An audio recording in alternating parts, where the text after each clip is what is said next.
Welcome back to another video. Today we're going to do a quick unboxing and first-hand impressions of the POCO X3 GT.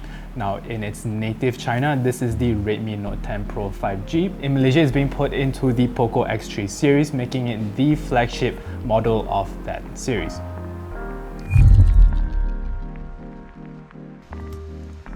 Before we get started, here's a quick word about Good Deals by KLGG, our official e-store where you can get all sorts of awesome gadgets quick and easy. The best part is, you can get 10 ringgit off your first purchase, 0% installment with credit or debit cards from 100 ringgit with IOU Pay, plus free shipping every time. Click the link in the description box below to start shopping. Now, despite the box not being sealed, we can confirm that this is a brand new unit, and inside this should be your manuals, and as well as your silicone cover for your phone, as well as the SIM ejector. We're going to put this towards the side.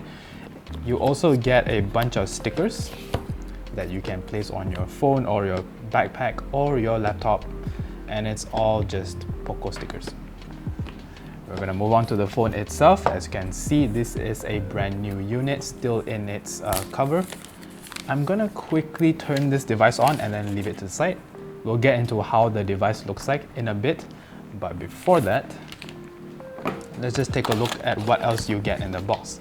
Now, this is the charging adapter. As you can tell, this is not the Malaysian variant. When you buy the phone, you will get a 3-pin plug. This is a 67-watt charger, which goes to tell you how fast this phone actually charges.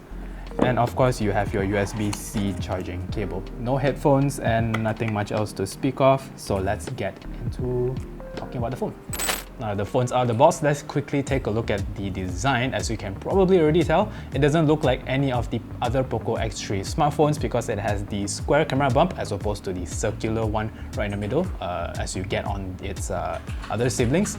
But of course, as mentioned before, that's because this is a rebatch of the Redmi Note 10 Pro 5G in China.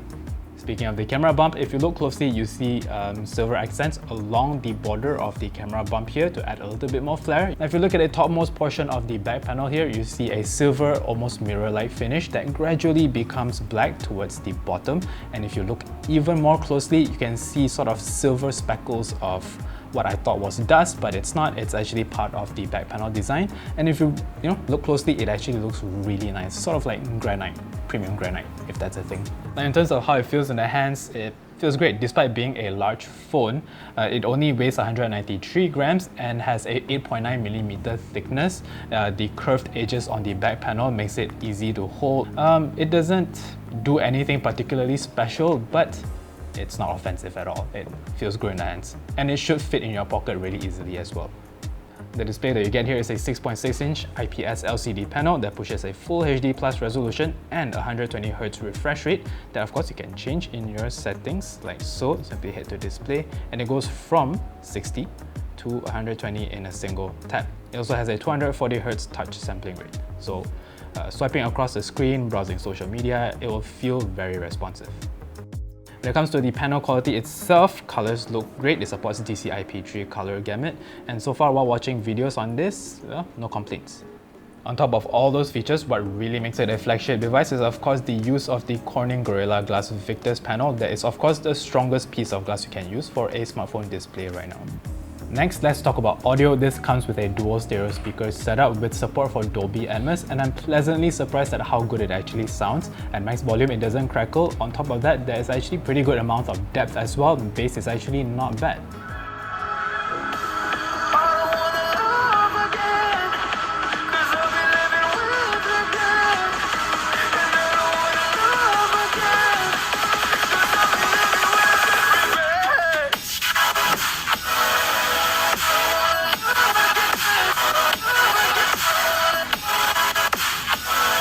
Under the hood is a MediaTek Dimensity 1100 5G chipset, meaning it's more powerful than its predecessor, the POCO X3 Pro that we got previously in Malaysia. There's also 8GB of RAM and up to 256GB of internal storage.